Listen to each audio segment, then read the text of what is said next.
Lucie, c'est un peu 3 projets dans le projet. On a d'une part, en amont du parc à résidus KO2, ce qu'on appelle l'unité des épaississeurs, qui sera mise en service d'ici la fin de l'année 2022.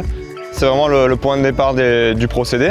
Donc c'est deux gros réservoirs, 38 mètres de diamètre chacun, et qui vont permettre d'épaissir le résidu. On va venir pomper la sous-verse des épaississeurs et l'envoyer vers l'unité d'assèchement à travers des pipelines qui vont longer le parc à résidus KO2.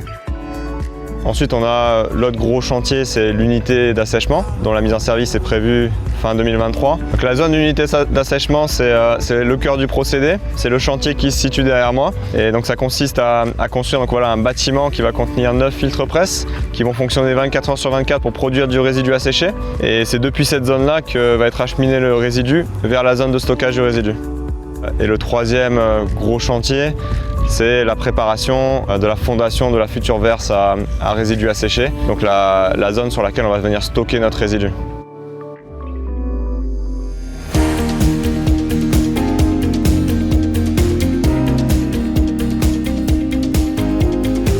Alors on a repris le projet Lucie en mai 2021. On a commencé par les terrassements des 2 plateformes, des 2 usines du projet. 350 000 m3 de matériaux bougés, ce qui représente à peu près 200 piscines olympiques déblayées. Les terrassements se sont achevés en février 2022. Juste avant cela, on a commencé les génies civils. Donc le génie civil, c'est tout le travail de béton, d'installation de béton. Pour cela, on a installé une centrale à béton dédiée au projet pour avoir une capacité d'alimentation.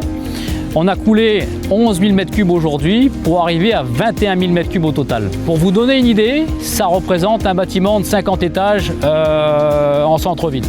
À la fin du mois d'août 2022, nous sommes aujourd'hui à 12 000 m3.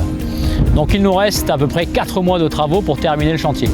On a réussi à tenir le planning malgré les intempéries qu'on a eues notamment sur l'année 2021 et l'année 2022. On a eu des événements pluvieux exceptionnels avec des dépressions, des événements centenales en termes de précipitations, et on a réussi à tenir les jalons pour les terrassements et pour le génie civil. Ce qui nous a permis de sécuriser une passation dans les temps aux charpentiers. La livraison de ce chantier est prévue pour la fin 2023. Vous pourrez suivre l'évolution de sa construction grâce à notre série de vidéos.